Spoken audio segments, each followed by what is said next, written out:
আচ্ছা ডাক্তারবাবু, অনেক পেশেন্ট আসে আমাদের কাছে, তারা বলেন যে আমাদের পাইলসের সমস্যা আছে, তার সঙ্গে প্রচুর ব্যথা হয়। এর কারণটা কি একটু বলতে পারেন?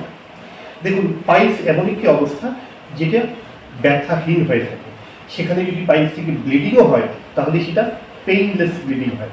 কিন্তু যে সমস্ত রোগীরা এসে বলেন যে পাইলস হয়েছে, তার সঙ্গে অত্যন্ত ব্যথা এবং যন্ত্রণা আছে, জ্বালাপোড়া আছে, তাহলে কিন্তু সেগুলি সাধারণ পাইলস নয়।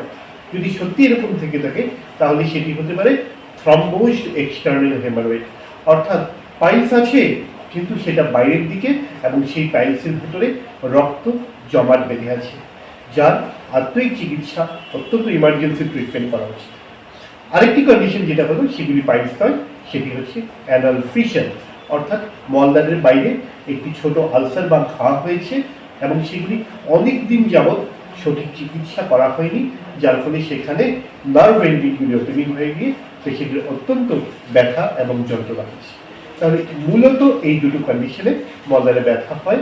তাছাড়া আরও এমন কিছু কন্ডিশন আছে, যেমন অ্যানোরেক্টাল অ্যাবসেস হতে পারে, কিংবা ধরুন স্ট্র্যাঙ্গুলেটেড এক্সটার্নাল 4th ডিগ্রি হেমারয়েড হতে পারে, ক্যান্সার থেকে হতে পারে।